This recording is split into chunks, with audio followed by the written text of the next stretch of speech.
All right. Well, hello and welcome to Solar Alberta's 2025 Solar Series. Today's session is called Alberta's Municipal Electricity Generation Rebate Program, and it is co-hosted by the Municipal Climate Change Action Centre. We were delighted to have so many people register for this event. Please note that we will be recording the webinar for future distribution. My name is Heather McKenzie, and I'm the Executive Director of Solar Alberta.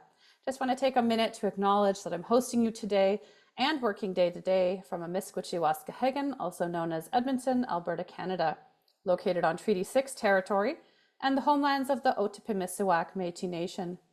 Treaty 6 territory is the traditional gathering place and home of many Indigenous peoples, including the Papaches, Nehewak or Cree, Saulteaux, Dene, Blackfoot, and Nakota Sioux, nations whose ancestors have cared for and nurtured these lands since time immemorial. Today, we're going to be hearing from Calvin Lekelt from Municipal Climate Change Action Centre and Valerie Eklund from the town of Okotoks. Following their presentations, there will be a question and answer period in which you can all participate. The entire session will wrap up in an hour and a half. Please note that we have enabled closed captioning for this presentation, so you can turn the captioning on in the toolbar at the bottom of your Zoom screen. During our Q&A period, we're going to use the Zoom Q&A for questions rather than the chat box. So please enter your questions in that section, that Q&A section. And you can also click on the little thumbs up symbols to upvote questions that you like.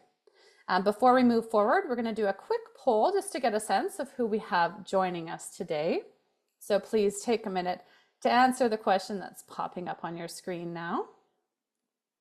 And while some folks are still doing the poll, I just want to encourage you to take a minute. Please pop your name, land acknowledgement, any contact info you're comfortable sharing in the chat now and throughout the event so that others can look you up on LinkedIn or email you, and hopefully you can start forming some new relationships. All right, looks like most of you have finished the poll, so let's have a peek here. All right, solar and solar-related industry professionals make up the lion's share of people here today. We also have a number of municipal reps in the house, which I'm not surprised by, and some solar knowledgeable and curious folks as well. So thank you to everybody for coming. It's good to get a sense of who's all here. Now I'm just going to share a little bit about Solar Alberta before we hear from our presenters. This is actually our 34th year of operation, coming up quick here on our anniversary as well. We're a nonprofit society that is dedicated to accelerating Alberta's transition to a just and sustainable energy future. We do so by advocating, educating, and serving as an industry and community hub for solar energy. Our membership is made up of more than 210 individuals and more than 150 businesses. We also have over 32,000 followers. We provide a number of services, including managing a solar directory through our website. In that way, we act as a bridge for installers, retailers, suppliers, and other solar-related businesses to connect with their customers and clients. Our directory gets more than 26,000 hits every year, and you can see a link to it in the chat. We run a number of educational programs, including our Solar Series webinars and workshops. Our next Solar Series webinar is Beyond Roof and Ground Mounts, Intro to Building Integrated Solar on October 19th, and that'll be at noon as well. And on November 19th, we're hosting an industry-oriented webinar, although all are welcome, called Alberta's First Virtual Power Plant. Registration for both events is free and can be completed through the link in the chat.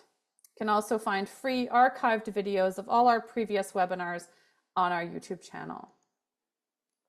In addition to our webinars, this fall we have a number of affordable online courses for solar industry professionals or those transitioning into the sector. Most of our courses are online on Tuesdays and Thursday evenings. Next up is Navigating Alberta's Electricity Grid, which starts on Tuesday, October 20th. And we're once again offering our solar training course bundle. This bundle includes all 4 of our technical courses for the price of 3. And the link to purchase the bundle and all of our courses individually is being placed in the chat. On-demand recordings of our courses are also available for sale alongside affordable industry-oriented webinars in the solar training videos section of our website. In addition to providing education about solar, we also advocate for it. We're currently rising up for renewables. So with a municipal election in the coming month and candidates out in your community, there's no better time to signal your support for renewables. We have free lawn signs available for pickup in 10 municipalities, and we offer free delivery in 8 municipalities around Alberta. We also have template letters for you to use on your website asking the Government of Alberta to eliminate the discriminatory buffer zones they have established for renewable energy. You can click on the link in the chat to make a free sign order or find our template letters today. And we're placing a special new link in the chat today. It's our inaugural Solar Report Card initiative. We're just launching it this week. For the first time ever, we're going to be comparing and contrasting how solar friendly various municipalities are around Alberta. So if you live in one of Alberta's major cities and are curious how your municipality is doing on adopting solar-friendly policies, please click on the link in the chat to view our report cards. We'd love your help circulating these report cards over the coming weeks to ensure that all candidates running in the municipal election have solar on the mind. Lastly, if you're not already a Solar Alberta member, just want to encourage you to join. Individual memberships are only $35. And you get access to a variety of benefits, including discounts on our courses, workshops, and more, as well as access to member-only content. And you have the ability to vote at our AGM. You can also serve on our board of directors if you so desire. If you're a student, you are eligible to purchase a student membership for just $10 until the end of September, as we're in the midst of our back-to-school 50% off sale for students.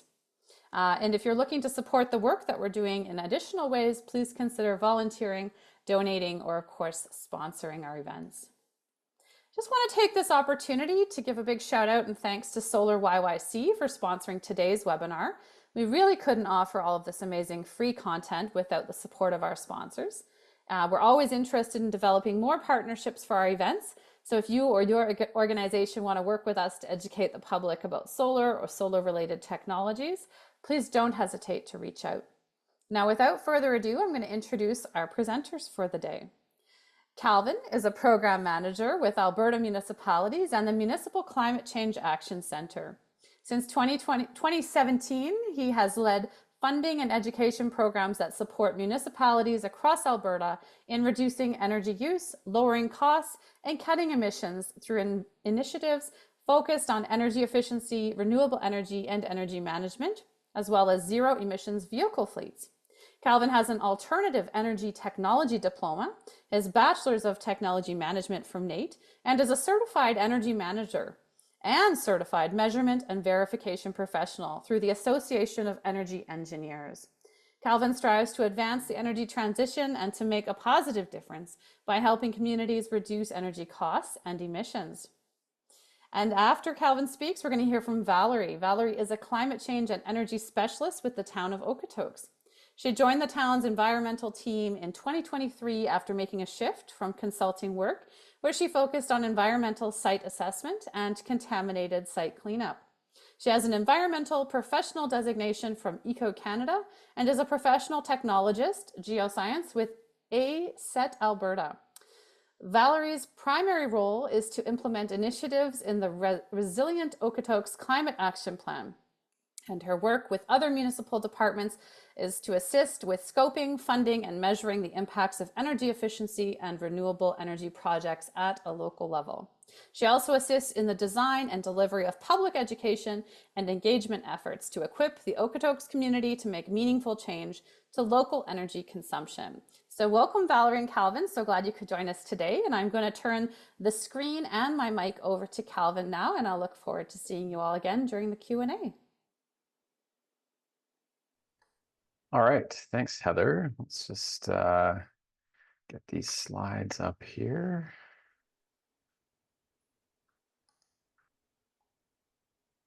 Looking good. Okay, perfect, thanks. Yeah, so thanks to Solar Alberta for providing the opportunity for us to present today. As mentioned, my name is Calvin Leckelt. I'm a program manager with the Sustainability Services Group with both Alberta Municipalities and the Municipal Climate Change Action Centre. And obviously, we're going to go over the Municipal Electricity Generation program today. In addition to that, we'll talk a little bit about Alberta municipalities and the MCCAC, a little bit of the work that we've done in the past, our impact. We'll do the meat and potatoes portion of the presentation, getting into the actual program we're here to chat about, touch on some other programs, and then, as mentioned, we'll have questions at the end after Valerie's presentation.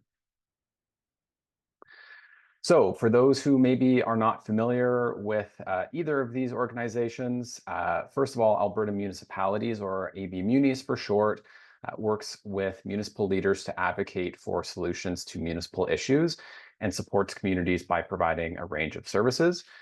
The organization's overall mission is to help municipalities build thriving and resilient communities.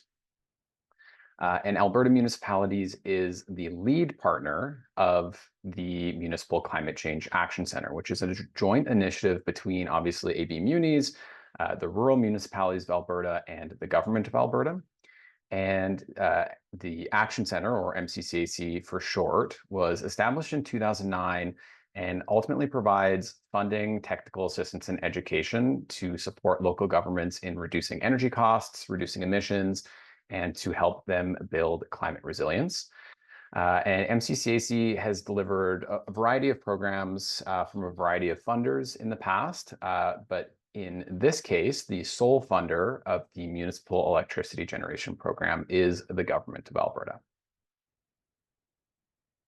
So like I mentioned, we've been around since 2009, managing a variety of programs that we feel has made a pretty significant impact throughout the province. So just a couple highlights of that work. We've worked with 430 unique participants, including 184 municipalities, to complete over 1,000 projects. Most of that work, obviously, with municipalities, but also with nonprofit organizations across the province. We've helped to unlock $209 million in lifetime energy cost savings. We are approaching 1 megaton of lifetime GHG reductions as a result of our work, and our programs have enabled nearly 41 megawatts of solar to be added to Alberta's grid. So on this side, you can just get a little bit more flavor as to what that work looks like in reality. Again, all things from improving efficiency in community buildings, helping municipalities assess their climate risk, obviously installing solar, EV chargers, helping municipalities hire energy managers so they can help set targets and actually lead projects, and also adding EVs to their fleet. So into the meat and potatoes of the presentation, the Municipal Electricity Generation program, or the MEG program for short, launched on September 24th, 2024. So I was celebrating a birthday yesterday. And this initiative provides rebates specifically for municipal governments to access up to 30% of project costs for on-site electricity generation projects like solar or combined heat and power. First-time MCCAC funding applicants can receive an additional per watt bonus rebate that can exceed that 30%. And overall, municipalities can receive a maximum from this program of $500,000. So in the next couple of slides, I'll cover a little bit more of the program criteria and the participation process and so on. But just please note that these are just highlights. More detail can be found in the MEG program guidebook that is available on our website. So there'll be some things that I won't fully cover. So again, just highlights. So kicking that off, in terms of participant eligibility, really the program can only be accessed by municipalities as designated by the Municipal Government Act. So that includes all cities, towns, villages, summer villages, municipal districts, counties, and specialized municipalities in the province. The only caveat to that is that nonprofit community-related organizations, or what we call CROs, are also able to participate, but in a sense, it's still kind of the municipality leading or rather participating in that project, because that CRO needs to be either located on a municipally owned land or within a municipally owned facility. And the project, it needs to be offsetting municipal electricity consumption. So while CROs can manage and lead projects, it still needs to be the municipality that is signing the funding agreement, and all reimbursements made under the program would be going to that municipality rather than that CRO. And in a sense, CRO participation is evaluated on a case-by-case basis just to make sure that those criteria are met. So for those who have been in the municipal or solar space for several years may remember that we previously ran a specific solar PV program, the Alberta Municipal Solar Program. And this is where the MEG program is similar in a lot of senses to the AMSP, but also differs in a few other senses. So the biggest difference is that the program is taking a more technology agnostic approach in that it can fund both solar PV and combined heat and power systems, and potentially other on-site electricity generation that we would evaluate on a case-by-case basis. To date, we'll get into a little bit more of the results at a later slide, but to date, the vast majority of participation is via solar, and we have one CHP project so far, and that is it. And in terms of trends, I would expect that would continue. In terms of project criteria, all systems that receive funding through the program must be grid connected as either small or large microgenerators that are compliant with the microgeneration regulation. Solar projects in particular need to be installed by qualified contractors that are either in good standing with Solar Alberta via Solar Alberta's Code of Conduct or CANREA members. And to ensure municipalities receive high quality products and systems that ultimately perform well, we've set some minimum equipment and install warranty levels that contractors must meet. So again, these are just highlights if you want to get into what some of those warranty levels are. Again, I just recommend you go back to our program guidebook. In terms of the rebate structure, the program will provide a per watt incentive based on the DC system size, particular to solar at least, that is in the table on this slide, or 30% of project costs, whichever is less. So we are finding that about 60% of projects are being capped out at that 30% of project cost rebate. But ultimately, the structure will depend on the quote that you get from your contractor. Again, municipalities can receive a maximum of $500,000 through the program. And so far, we only have one project that is receiving that maximum. So definitely still a little bit of space, but obviously you'd need either a lot of distributed systems or one fairly large install.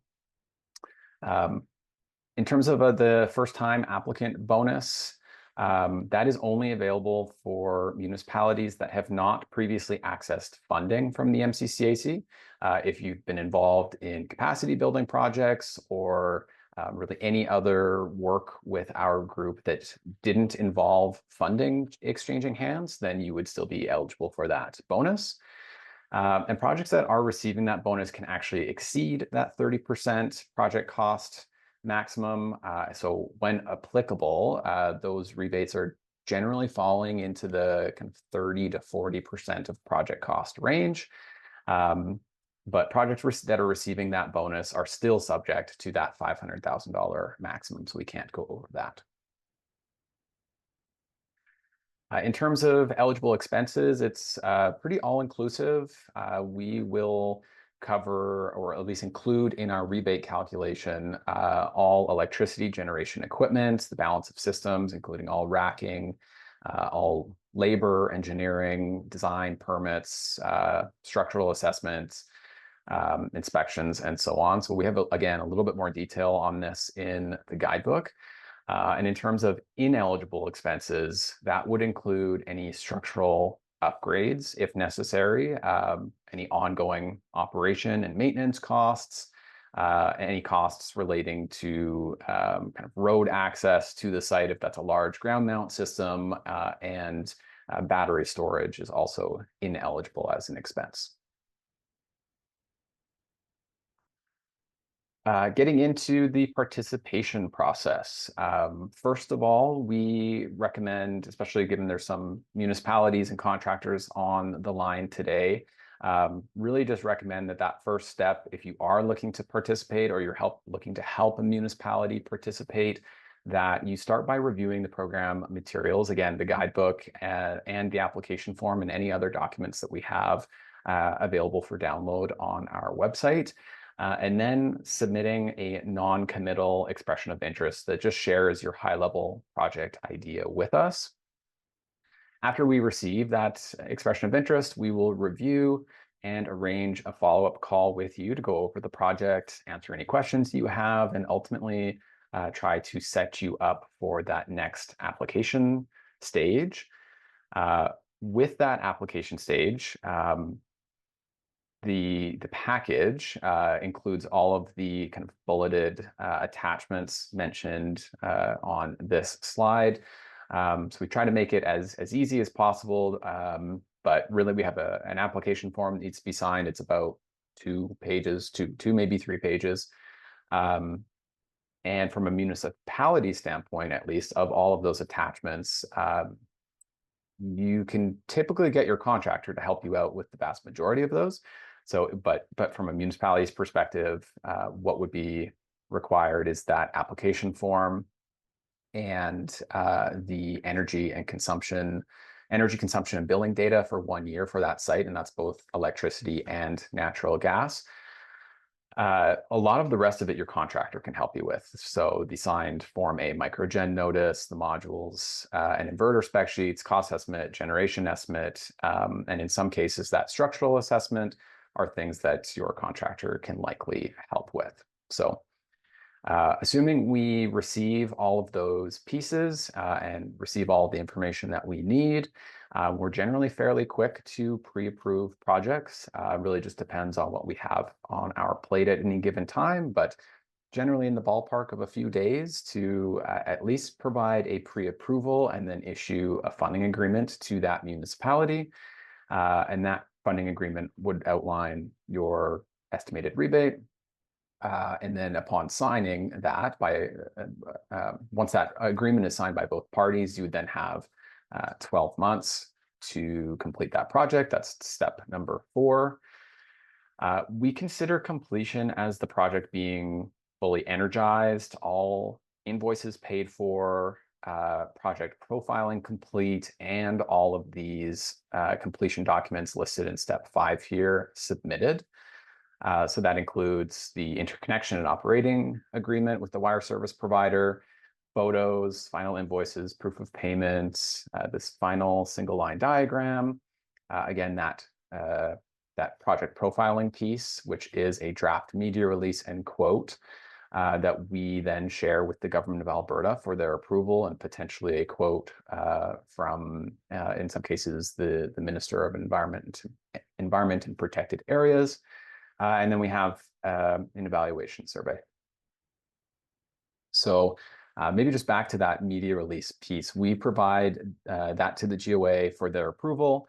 Once we get their approval, it's kind of your go-ahead to actually post that, and then we would just need to make sure that has gone live.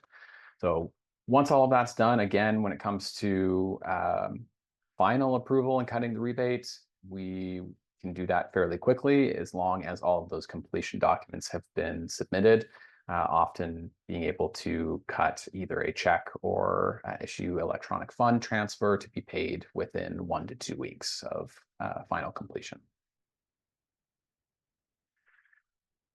As for the results to date in the program, we have 24 completed and in progress projects across 17 municipalities. So again, 23 of those are solar. We only have one CHP to date. And like I mentioned previously, I would expect that to continue. Overall, those projects represent 3.3 megawatts of new microgen, and participants are estimated to save a combined $630,000 per year from those projects, and we just expect that number to continue increasing.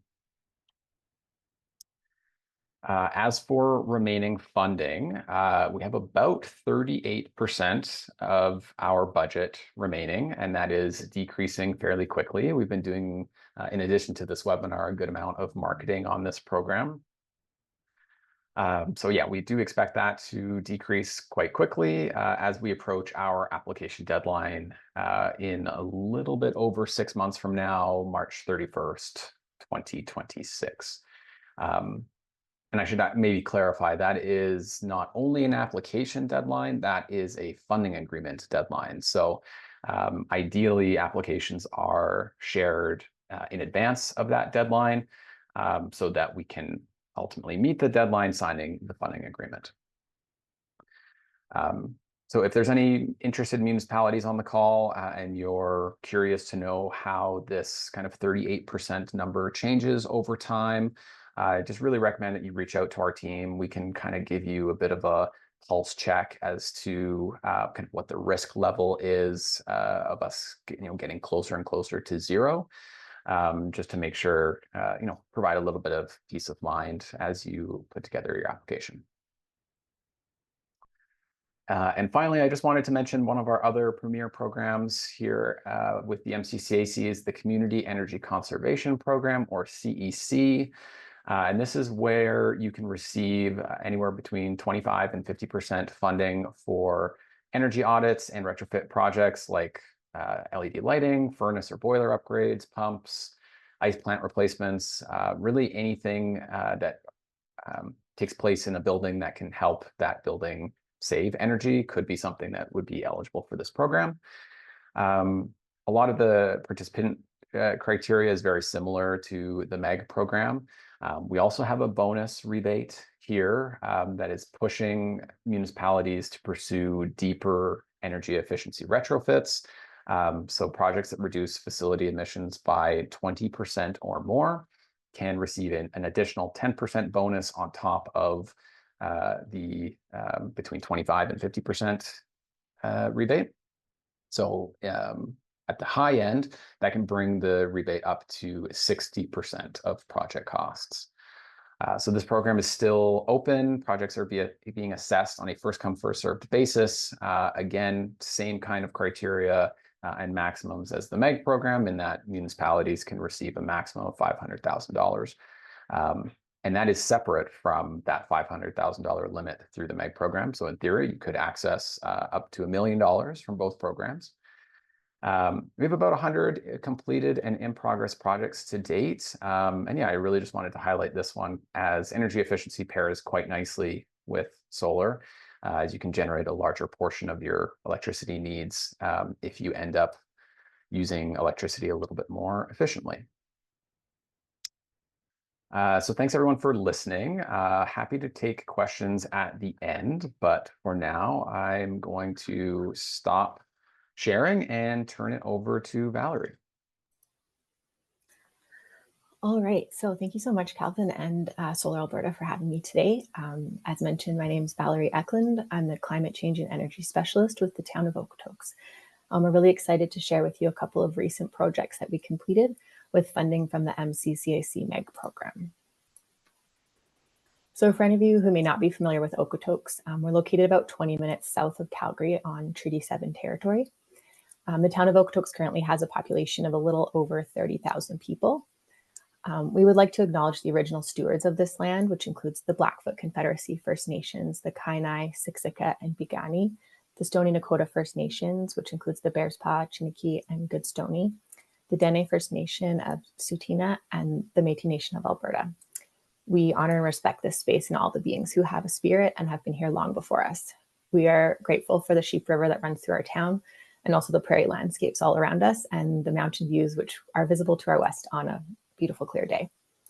We do have a lot of sunshine in Okotoks and quite a high annual photovoltaic potential. So this makes it a great place for us to invest in solar energy systems.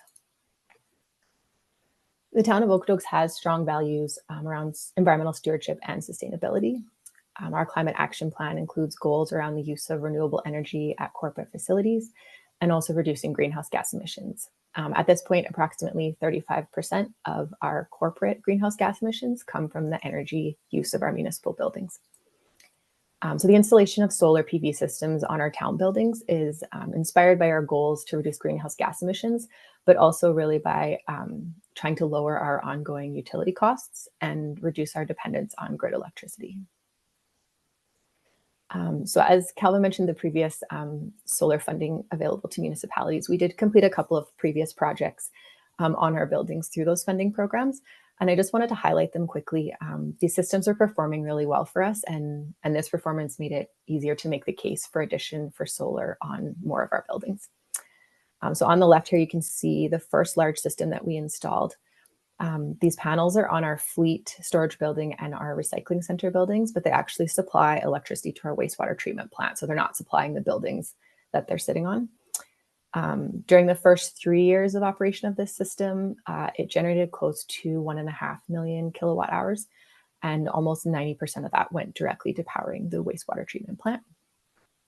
On the right, you can see a slightly smaller system that we installed at our main arena facility. This one generated about 1 million kilowatt hours electricity in the first 2 years, and similarly, about 90% went to powering the on-site arenas.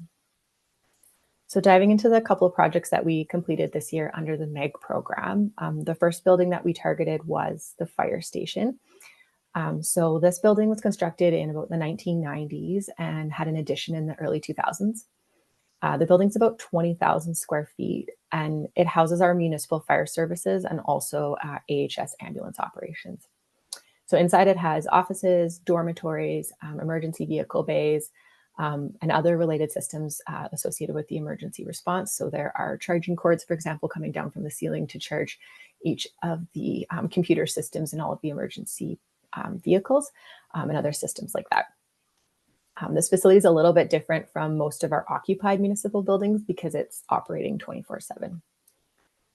The graph that you can see on your screen shows the electricity consumption of this building. This is over 2019 to 2024, and that information was used when they were sizing the solar PV system for the building. So planning for this project actually started back in 2023. There was a solar feasibility assessment and roof assessment at that time. And then the detailed design and tender was managed by our facilities team during 2024. So I know you saw the launch update of this was last September. So the timing worked out really well for us because we had already done most of the planning for it. And the requirements that we needed in that application package were already things that we had done as part of the preparation work. So that really allowed us to fast track our funding application through this program. Some of the challenges that we had with design and installation of this system included things like the capacity of the existing electrical panels. None of the panels were able to have the capacity for the entire system. So we had to distribute the load of the solar system across multiple panels. As well, there was some need for roof repairs before we put the panels on. And we also really need to look at safe roof access for installing the panels and then also for accessing them later for maintenance. Because all of the panels were installed on sloped metal roof surfaces. So the system on this building was connected and producing by mid-December of last year. Our facilities team worked closely with these project partners that we've highlighted here on this slide. And they worked quickly to get the project done before we had too much winter to impede the installation activities, which you'll see in the other system was more of an issue. As you can see in the photo here, the panels were installed on most of the sloped roof areas. The top of the picture, as you're looking at it, is the north elevation. And so some of the north facing slopes, we did not install panels on. That was assessed as part of the looking at the capacity and the potential production, but it was determined that the extra production from these areas wouldn't be worth the additional investment. And we were already going to cover so much of the electrical use of the building as it was. So we did receive the 30% of our project costs in grant funding from the MEG program. And we're expecting the system to offset roughly 90% of the fire hall's annual electricity needs. So here's a graph that's just representing the electricity consumption and the solar production of the system for the first 7 months of this year. I've also included it on the green line. There is the grid electricity that we used during each of these months last year in 2024. You can see that the consumption was typically around between 8,000 and 11,000 kilowatt hours per month. The system has been generating a substantial amount of excess electricity since about the spring, which we've been selling back to the grid. This is going to help us offset the lower production that we expect during the winter. You will see that the production in July was maybe a little bit lower than we would have anticipated. This was definitely due to all of the rain that we had in July, but we've seen a lot of sunshine since in August and September, so those numbers should be popping back up. The second building that we targeted for a solar system was our operations center. The operations center was constructed in 2016. The building's approximately 28,000 square feet. So the building houses mostly municipal office activities. It also has a public environmental education center and an indoor living wall. This building achieved LEED Gold certification at the time of construction. So similar to the last building, you can see the graph here shows the electricity consumption over the last 5 years. This was considered when sizing the system, but in this case, the limitation was the available roof area, and our goal was just to maximize the system capacity within that area because we were never going to exceed the consumption of the building. This building, actually, the meter is connected to 2 buildings. So if you recall in the original, the previous projects, there was that fleet storage building. So the fleet building and this operations center building are off the same meter. So now the fleet building has solar panels on top of it that supplies the wastewater treatment plant. And then this operations center building has panels that supply it and the fleet building. And then in addition to those 2 uses, we also have an electric vehicle charging station in the parking lot of this property that is also running off of the solar panels. So similar to the other site, the team here completed a solar feasibility assessment and looked at roof capacity back in 2023 when they started planning for this project. And there was some warranty work that needed to be done to the roof in 2023 as well to install a new top ply on the roof deck. We wanted to make sure that the solar panels wouldn't need to be moved to complete roof repairs in the near term after installation. This project did experience some supply chain delays, and then that pushed the work a little bit further into winter than was originally planned. So the roof actually had to be shoveled off after a large snowfall to allow for the system to be installed, but they made it work. This is the first ballasted solar system that our facilities team has been involved in on town buildings. So this system was connected and producing by mid-January of this year. You can see in the photo that we looked at maximizing roof area and also considered shading. So in the north part of that picture, so the west part of the picture, which is the top as you're looking at it, you can see there's an area without solar panels there. That was used as kind of a lay down staging area. It's right next to the roof hatch. And so it was left open to allow for future work on the roof and storage in that area. Shading was also considered. You can see the middle of the roof is kind of a higher tier. And so they looked at shading from that. And so on the right and the bottom elevations there, you can see that there's a gap left. And that's to make sure that we're not getting shading on the panels on those elevations. So the system's expected to produce enough electricity to offset about 50% of the electricity needs of these 2 buildings together. And we received, again, 30% of the total project costs in funding from the MEG program. You can see here our project partners are listed. They were a pretty similar team to the fire hall project. We did have the addition of IKO, who facilitated the warranty work on the roof system as well. So here's a similar graph that represents the electricity consumption and the solar production of the system for the first 7 months of this year. You can see, again, the green line shows the grid consumption from 2024. Worth noting is that January here, we represent mostly grid consumption as the system wasn't pulled online until midway through that month. And ever since May, So May through July, we've been definitely using more electricity that we produced on site than we've been purchasing from the grid, which is a huge win for us and is reflected in our utility bills. So we would like to express our sincere appreciation to MCCAC for this program, and particularly the work that they did to allow us to participate and still keep our project timelines. We were pretty far into the planning stages, and they worked with us to get through. It was quite a quick process to get the contract and get everything approved to go ahead. We found the program was really easy to work with, and it was straightforward. And all the documentation that they needed as part of the application package was information that the team and the consultant and the contractors we were working with had already prepared as part of the planning process. So there were not really any extras or unnecessary paperwork. You'll find that with some grants, and unlike those, it really didn't feel as though there were many obstacles or hoops for us to jump through in order to participate. You'll see on the slide, I do have some payback calculations. These are always a bit tricky because they include a lot of assumptions, but using some standard utility pricing and assumptions here, you can see the rebate definitely reduced our payback period. So the dark blue is the payback after we've accounted for the rebate. And so that just means that we're going to be able to have a longer period over that expected lifespan of the technology, where we're going to be strictly benefiting from these solar PV systems. So that'll be a huge win for us when we get there. So yeah, we're really looking forward to benefiting from these new installations long into the future. And we're also hoping that they'll inspire more projects like this in our community and also throughout the province. So I will pass it back to you, Heather, for the Q&A.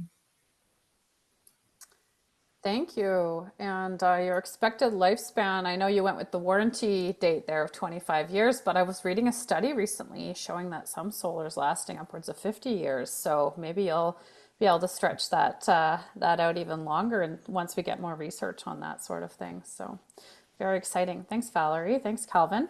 Appreciate those presentations, very detailed, and just what we were looking for today. Just a reminder to the audience, please put your questions in the Q&A box. I see we already have 7 there. And also, please use the little thumbs up symbol to upvote questions that you like, because we might not get to all of them today by 1:30. So we want to make sure we're prioritizing the most upvoted questions. All right, I'm going to get started here with a few of these wonderful questions. So first up, does the operations center and the fire station use AC for cooling? Did the solar panels also offset the AC power consumption? I think that's for you, Valerie. Yes, that is. Yes, they do both have air conditioning systems. The fleet building does not, but the other 2 buildings with the office uses do. So it will definitely help for that. You could see on the use, there's a little bit of a peak in the summer, but it's not a huge portion of our electricity use. Yeah, and I imagine, Northern Alberta is starting to adopt more and more AC, but that must be pretty common in Southern Alberta these days. So you guys have been having the heat a little longer than us up here. So, all right. And Craig is asking for you, Valerie, with the ballasted system, have you priced more wear/deterioration of the roof system? A concern would be that it emerges saving. A concern would be that the savings may be offset by additional roof repairs. Is that something that you've thought about with the ballasting? I think I understand the question. Yeah. I don't have that personally. Mostly it was our facilities team that was involved in that. Yeah. But if you want to send us an email, I can look into that and get back to you if we have that information. Yeah, it's a pretty technical question. I'm not sure how many more roof repairs would be required for a ballasted system either. So maybe they could also fire that to us at solaralberta.ca, and I could also do some inquiries into that, because I'm not aware of that type of wear and deterioration. So that's an interesting consideration that I'd never heard of before. All right, let's see here. Next up, Chris is wondering, do Edmonton community lakes qualify? It occurred to me, Calvin, as I asked this, that some of the larger cities probably maxed out their $500,000 pretty early on. Oh, no. So Nope. This is still relevant for Edmonton. Okay. Because I was thinking, It might take a town a little longer to use the half mil than, one of the larger cities. But if the cities are still at play here, the larger ones, then Chris's question will still fly. So he's wondering about community leagues, especially if they are on or lease lands from the city of Edmonton or the Edmonton Public School Board.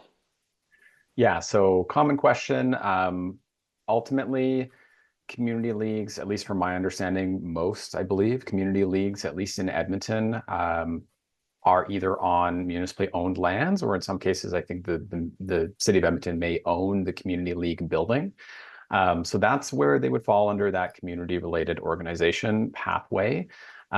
So the short answer is yes, that building can participate, but we do need the city of Edmonton at the table for the submission of the application form signed. So their signing authorities need to be tapped there. Same thing at the funding agreement stage, and then the city receives the funding. Right. How that is maybe distributed after the fact, we are not involved in. So yeah, we don't have any community league participation quite yet. But in the previous program, there was quite a lot, particularly in Edmonton. So yeah, That's interesting. I was. Oh, Sorry, yeah. go ahead. Well, I was just thinking like you'd have to have an agreement with the city for them to give you a portion of their pie, right? Like they're basically carving out some of their half mil for the community leagues if they decide to go ahead with that, hey? Yeah, yeah. Yeah, so I'm thinking back. I don't believe it's maybe a bit of a misconception that some of the big cities come in and eat up their entire pie. It's actually it's more likely that the towns of like Okotoks size come in and they eat up a good amount of our funding overall, which is great. We love working with the towns. But yeah, just back to the qualification question, I was chatting with the city of Edmonton here recently.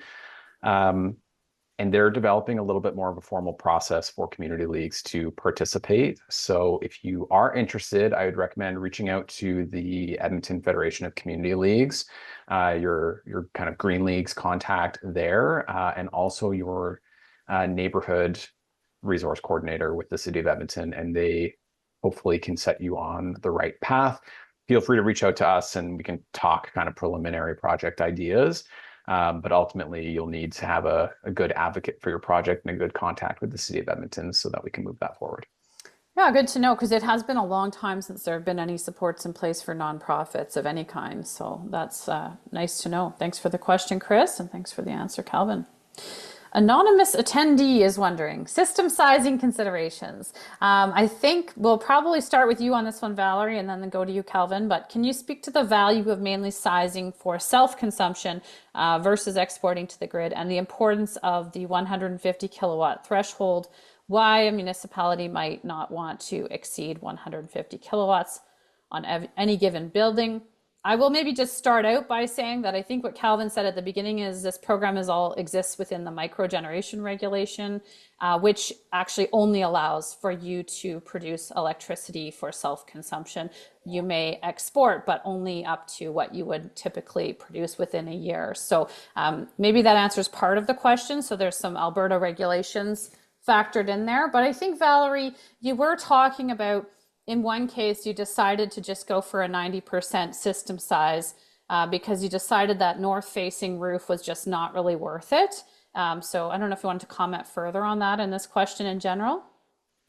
Yeah, for sure. And I can kind of compare the two systems. So we're at the fire station, we stopped at the 90%. And we're seeing great savings there. But I think because the operations center, we're using a lot more of that power, that electricity in the building, we're seeing like a more direct correlation in the cost savings because when we are selling it back to the grid, we're still paying all of those fees in terms of like distribution and transmission, and so it's not as much of a cost benefit to be selling it back as to be just using it on site. So definitely sizing for the use, the amount that you're going to be using on site is really beneficial. Yeah, anything you want to add on that question, Calvin, around especially in particular, someone was asking here the importance of the 150 kilowatt threshold, why a municipality might not want to exceed that on any given building. Yeah, so I think it kind of gets to the export process through microgen, whether or not you are being credited for your export, each kilowatt hour that you're exporting at your retail rate or at the pool price. So above, I haven't looked at the microgen regulation for a long time, but I believe it's, yeah, above 150, considered a large microgenerator, you are selling at the pool price, which we know there can be a lot of volatility in that. So I know there were some municipalities that participated in the last program, put in some pretty large scale projects. And in kind of 2021, they were loving it because pool prices were quite high. And then pool prices came down. So that might be the consideration that they're kind of getting at. There can also be, in some cases, depending on what your loads are and kind of the timing around your loads, there can be some demand savings potentially as well. But yeah, I would kind of default to a contractor that's actually designing the system to give advice on that.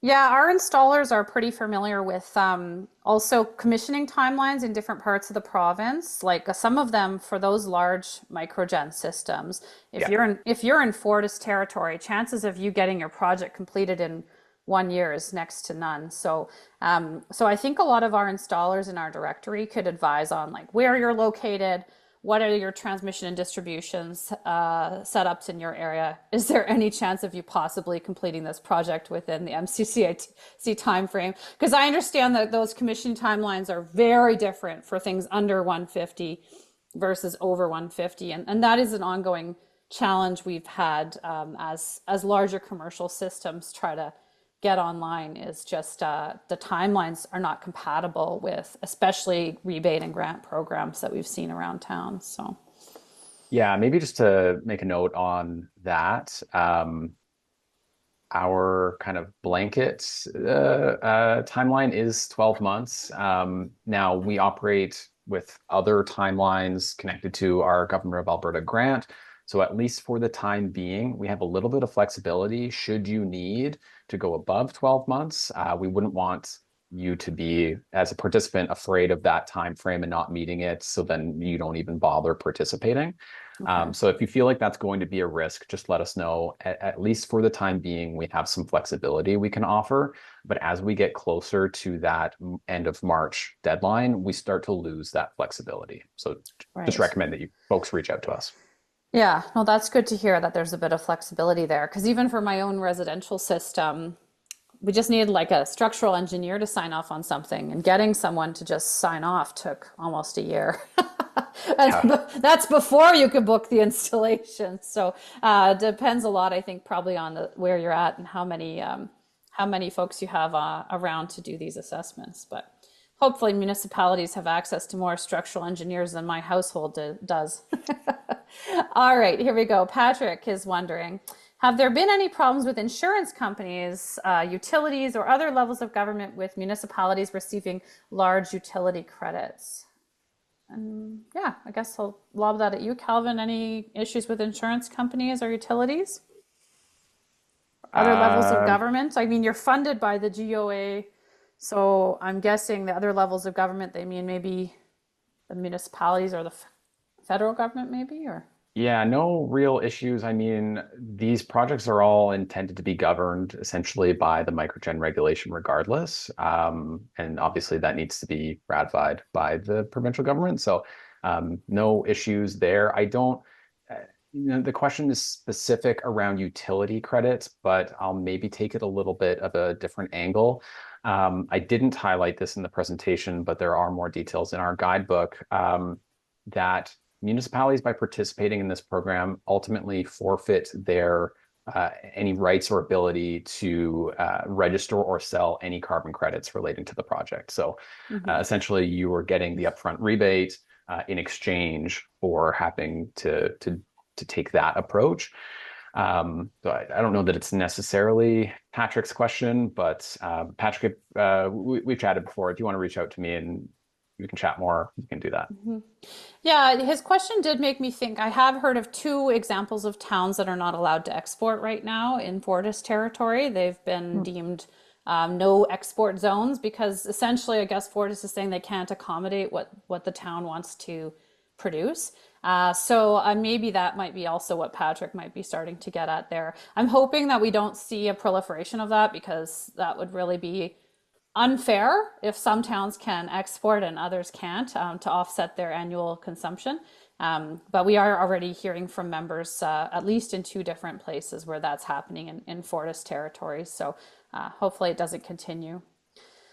Okay, another question here we've got from Tyler. Would building integrated photovoltaics be considered for the grant funding? So for those of you who aren't familiar with that, that'd be like solar siding, solar windows, solar roofing, that sort of thing, where it's directly integrated. Is this on the radar for municipalities as an alternative to standard roof mount or field-placed solar arrays? I think the city of Edmonton did that at their Shaw Conference Center. They put solar in their windows there. So maybe is that the type of project that you're permitting within yours, Calvin? Yeah, we weren't involved in that project, and I don't believe we have funded any building integrated photovoltaics to date. If we have, it's maybe one. So it's not coming up a lot, but we'd certainly look at it. Just from the top of my head, it seems like it meets all criteria, so that wouldn't be too much of an issue. We are seeing it's probably a little bit more common for the projects to be roof mounted. We see a little bit of ground mounts. And in the past, maybe 5 years or so, we're seeing a bit of an uptick with solar carports as well. Okay, nice. Yeah, but not too much on the building integrated side. Did you folks consider that at all, Valerie? Did that cross your minds, or did you kind of just want to stick with the roof mounted? I know you did the one ballasted system as well. Yeah, for us, I think it would be something we'd consider if we were constructing a new building and we could put the building integrated solar in right from the start. But as a retrofit, as long as the roof can hold the solar, it's probably our most cost-effective option. Well, and nice that you had standing seam metal. I mean, I hear that's the best one. There's no roof penetration required then for the solar either. So that just happened. Hey, you just had that, or did you think of the standing seam metal in conjunction with solar? Well, that was a 1990s construction, so I'm not sure they were considering solar at the time. Yeah. Well, that's great. That was just a happy coincidence then. Oh wow, I wish more accidents like that happened every day. Awesome. Okay. Well, Craig is wondering, is there any way to go on an annual billing cycle to attempt to offset more of those distribution fees, which seem to make up more actual costs from the grid? I've never heard of that. That's a big retail question. I sort of feel like you might have to lob that one at the government of Alberta because I don't know if the retailers are allowed to do annual billing cycles. Distribution and transmission fees, just so folks know, there are two components. One of the components is fixed, and that's never going to change no matter what you're doing with your solar. And one is variable. So the variable distribution and transmission component will decrease with your solar system. But the fixed cost is just going to be the fixed cost, like an administrative cost, just for the fact that they've got wires going out to your place. I don't think that one's ever going to change. Any further thoughts on distribution and transmission fees and that billing cycle with the retailers? We do have some retailers, like Solar Alberta has installer members, but we also have retailers. So if you have questions about billing cycles, things like that, you could probably also lob that at our retail members. We have a directory online, and I actually saw a couple of them on the line here today who might be jotting down responses in the chat too. So, but that's an interesting question I hadn't heard before. All right, Craig says here, can you comment a bit on the high-level system design for the two buildings? For example, were they microinverter based or centralized inverters? So getting at some of the technical questions there that might need to go to your technical team, Valerie. Yeah, I wasn't involved in the design phase of this. I actually started with the town after that portion was completed, but I can... That was Craig, you said, asked that question? That was Craig, yeah. But I know it looked like Inferno did your design work, hey, and stuff. So Yeah, Inferno and SMP engineering. Yeah, so that, oh, and SMP engineering. Okay, so I believe at least one of the projects was for sure centralized inverters. There was at least two when we Valerie and I and the rest of our broad teams met up in August for a bit of a site visit. So nice. yeah, I can't speak to the other project though. Yeah, we might have to do this session, but for a technical audience at some point where we get into all the nitty gritty, because that seems like there are a couple questions with the technical perspective here. Chris is asking, is the project processing time going to be 6 to 8 weeks? Currently experiencing, so Chris is currently experiencing upwards of 12 weeks to do the clean energy improvement project in the county of Strathcona. Okotoks planning or currently operates a community geothermal and combined heat power project, question mark. It looks like Chris is combining a couple questions there. So maybe, Calvin, do you want to talk a little bit about project processing timelines, how those compare to SEEP, the Clean Energy Improvement Program, which MCCAC is also administering? Yeah, maybe just to clarify, Alberta Municipalities administers SEEP. They're some of our colleagues in the same overall department, but we obviously work on very different things. Processing time for us can be a little bit variable because there's really only two of us on our team that are working on these projects. But our when I say variability, our variability is essentially, is it the same day that we're getting back to you, or is it 3 or 4 days that we're getting back to you? So, Okay. yeah, generally processing, it can kind of depend, I guess, on what we have on our plates at any given time, but also the level of completeness of your application. So, if we only have bits and pieces of your application, then the overall processing, because we're waiting on things, can take a few weeks. But if you have everything ready to go and you submit it to us, yeah, we're generally getting back to you either with questions or going ahead and approving your project in as little as 1 to 3 days. Mm-hmm.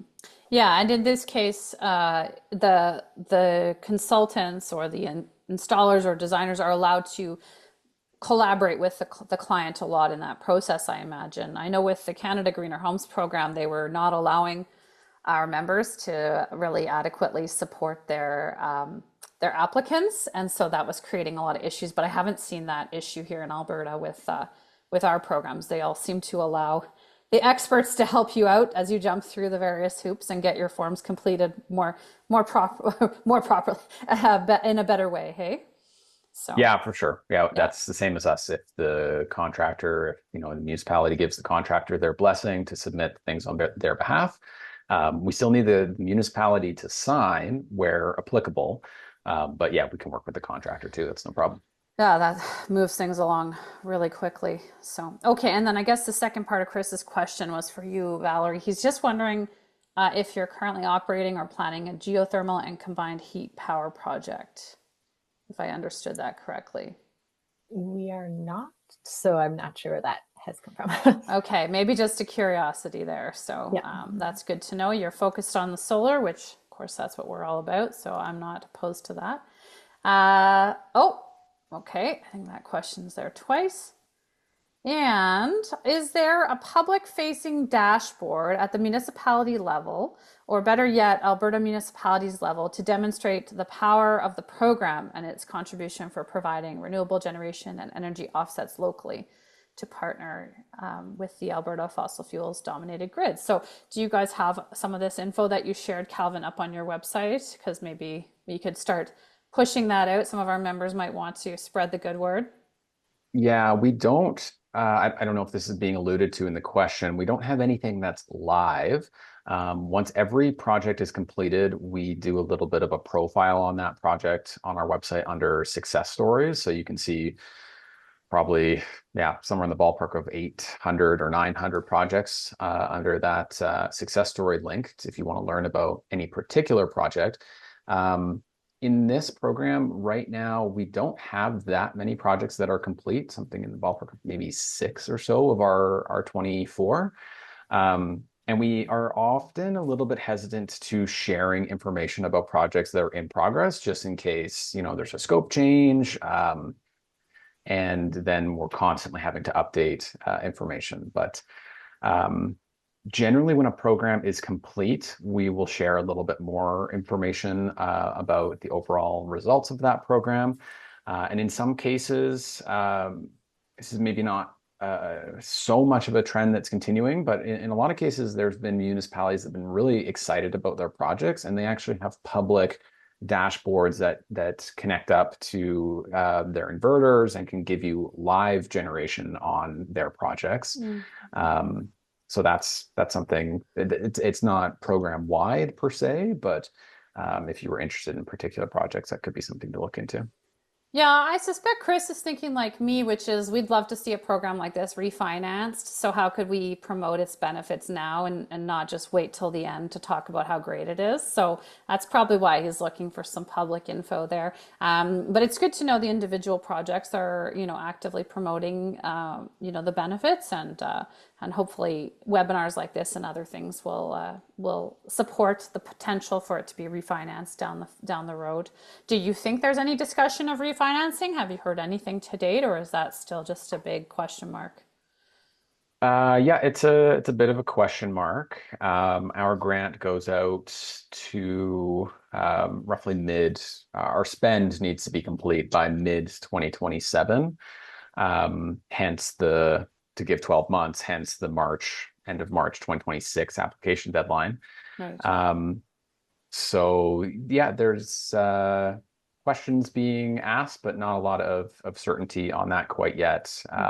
So we'll kind of see. But on that note, yeah, maybe that's something that we'll take away in terms of trying to communicate the benefits of the program. We certainly try to do that, and we do that as an aggregate. Every year we put out an impact report, typically a 2-pager, but it's not necessarily specific to any one program. It covers all activities that we've done. So yeah, something that we can maybe take away. Yeah, just for those of us who like to boost solar projects. And I know that right now with the municipal election upon us too, just a lot of people trying to make sure that we raise awareness about all these great initiatives. One of the things that our industry members really hate is when rebates come and go, because it's really call it the solar coaster, because you staff up for the rebate and then you have to fire everyone, and it's really depressing. For a solar company to have to let everyone go every time the rebate drops off, and then the rebate comes back and you have to try and get all those people back from the oil and gas sector, right? And it's really hard to be constantly scrambling for staff every time the rebate comes and goes. So definitely a lot of members who will be keen to just see some stability in those types of rebates. So yeah, let us know if you do have any promotional websites and things that are up and at 'em. Okay, another question here. What types of costs per watt is the program seeing?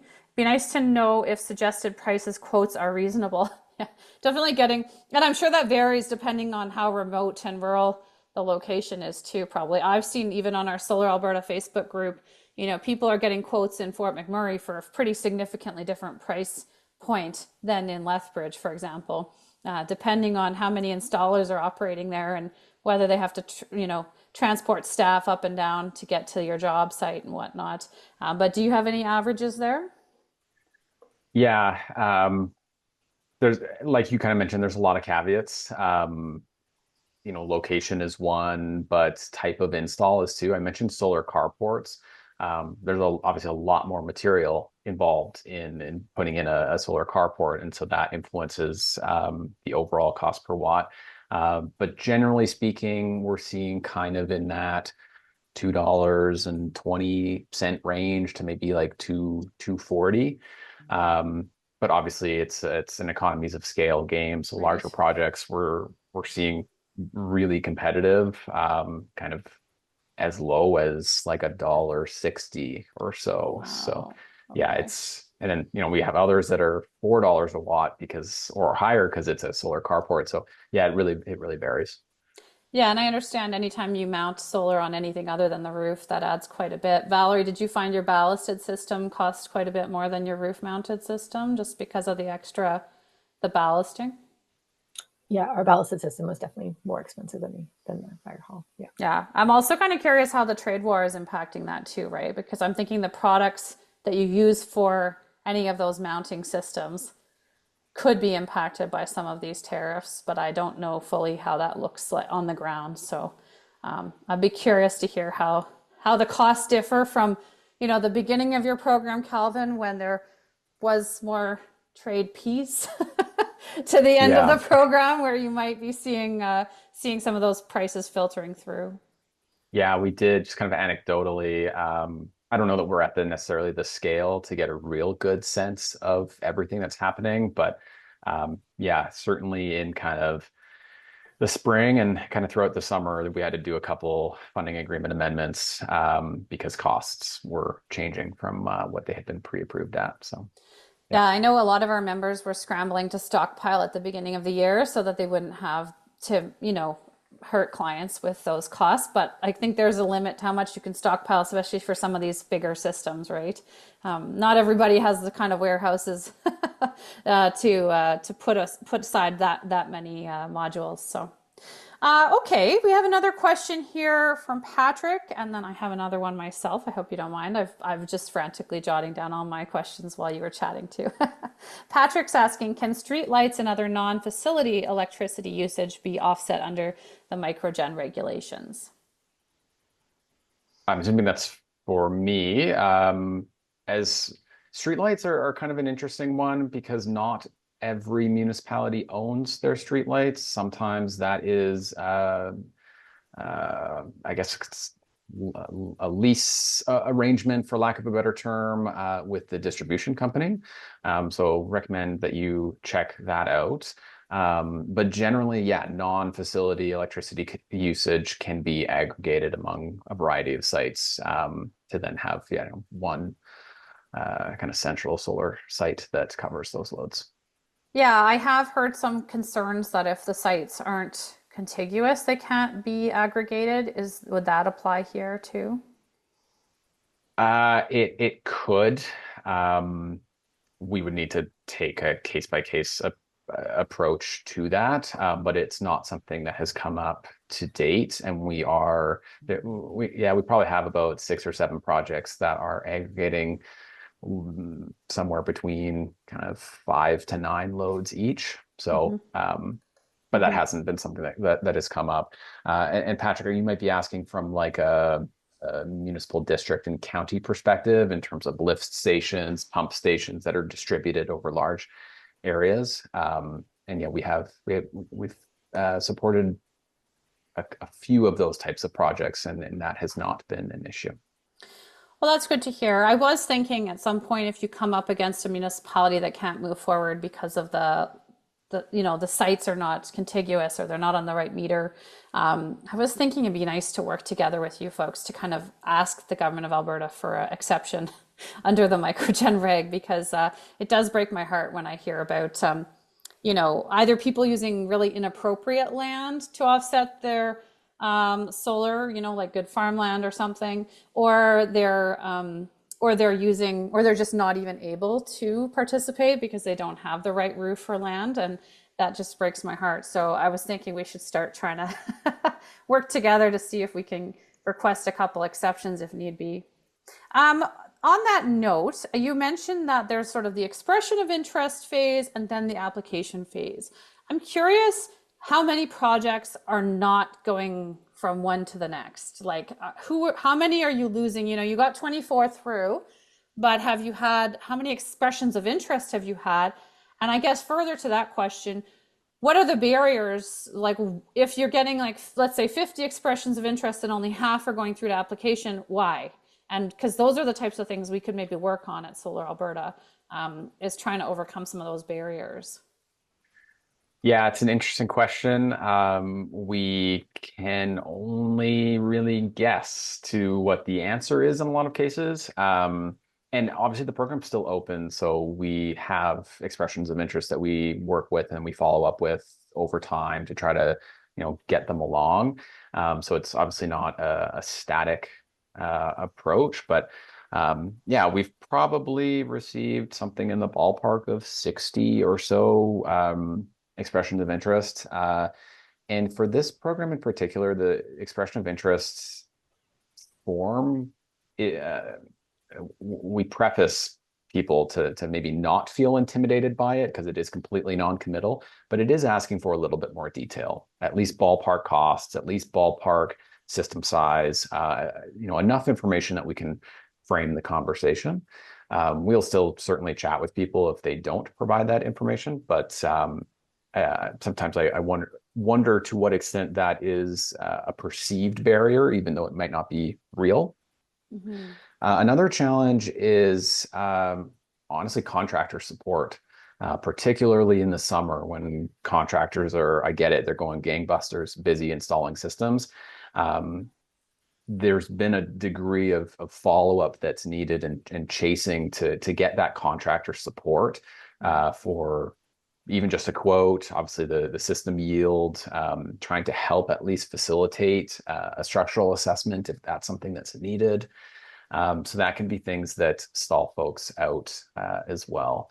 Mm-hmm. So So I'm not the only one with structural assessment issues, is what you're saying. Yeah.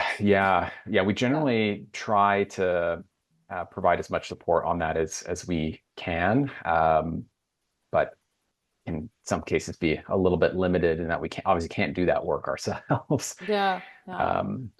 No, Yeah. it's also hard. I find like a lot of our members are trying to compete for structural engineers and electricians with the oil and gas sector who are able to pay six figures. So it's a little bit harder to compete too in Alberta for some of those staff to get that those jobs done and get those quotes in. So interesting to hear about that. Valerie, are there any projects that you had thought to advance that you folks are just like, we just can't make a go of it, or barriers that you've noticed when you've been wanting to do more and not able to? I would just say, like with this type of funding and with it being 30%, we were able to push these through because we had already planned to do those projects. If we were trying to plan to do them because the funding became available, that'd be a pretty big budget ask mid-budget cycle. So having that already in the plans was definitely helpful for us. We would love to push another one through before, because we haven't maximized our funding yet. But because that's not already in the plans, and election time, all of those pieces, Right. it's not something we would be able to get through before that deadline. So definitely have that pre-planning and having that project kind of in the queue and pre-approved and ready to go should funding become available is a really big asset, I think. That's a really interesting point, is just the municipal budget cycle and whether it works and jives with the rebate program or not. That's a good point I hadn't thought through. On that similar financing note, I was wondering, so you're basically financing the whole project and then at the end, you can get your 30%. Are contractors willing to wait for the 30%, or are you guys having to bridge that? How are you guys managing the final 30? Well, it is a rebate. And we actually don't pay the contractors. So that's where it's a little different from Sept. We send that funding directly to the municipality. So the municipality does need to cover 100% of costs and provide that proof of payment that everything has been covered. And once we can verify that, then we send that rebate. Oh, okay. So the bridge financing is literally done by the municipality. They are just financing the full program. Yeah, which I guess is less of an issue for municipalities than it would be at the household level, where people might not have that upfront cash. I suppose towns and cities can usually fork over a little bit and wait for a bit to get reimbursed. So that's good to understand. Okay, just a couple other questions here. Oh yes, Valerie, on the question of like you had already been planning for some of this solar, and then you're able to kind of just like do more and do it more quickly and everything. When the program, or if the program dies, do you think that Okotoks will continue to plan to do solar, or will they just wait until there's another rebate? Or do they feel like it's valuable enough that they'll continue and forge ahead?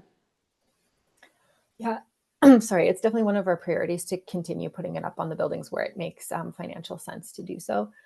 What happened with these last two projects was they were planned for in the previous budget cycle. And until the MCCIC funding became available, the plan was to go ahead with them as budgeted. So, but we had kind of put in a placeholder hoping that there would be an incentive Right. at that time. So I think that's what we'll likely do moving forward is consider what the budget is supposed to be for the project, account for hopefully that there's an incentive available. And then if we get to that point and there isn't one, or there isn't a grant or rebate, then at that point they would have to make the decision if they want to go ahead with the full cost or not. So hopefully planning, anticipating that something will be available from someone. From someone, anyone. Yeah. And I mean, I guess even when you looked at your numbers, the payback period, it was longer without the support of MCCAC, but it's still reasonable. You're still going to see 10 years of generation, post payback period regardless, right? So hopefully the benefit is proven in that sense. But it's always nice to reduce the payback period for sure. All right, I think I have asked you to all of my questions and all of everyone else's questions. So thank you so much for letting us grill you like this. Super informative. I'm just really glad we had this opportunity to have you both here today, and we'll definitely have our members continue to reach out to you, Calvin, in particular, and hopefully municipal administrators and others will follow in Valerie's footsteps and submit their applications to you before March, and make sure that we use up all that money. But in the meantime, I just want to thank everyone for coming today. Thank Solar YYC for making this possible today. Of course, our partner, MCCAC. It's always nice to co-host with you folks. And to our attendees, what great questions today. It's nice to have so many smart folks on the line. So thank you all very much. I hope to see you at our October seminar, where just a reminder, we're going to talk more about those integrated products, solar integrated products like windows, siding, and all that jazz, because of course we do see some people are heading in that direction, especially on these larger commercial projects. So thank you, everyone. And of course, to our Solar Alberta staff as well for making this possible today. Have a good one and enjoy the sunshine. I know it's sunny in Edmonton. I hope it's sunny in Okotoks too. It's probably always sunny in Okotoks, except in July, right? Except in July, yeah. Whatever happened in July. All right. Thanks so much, everybody. Have a good one. Thanks, everyone. Thanks, Heather.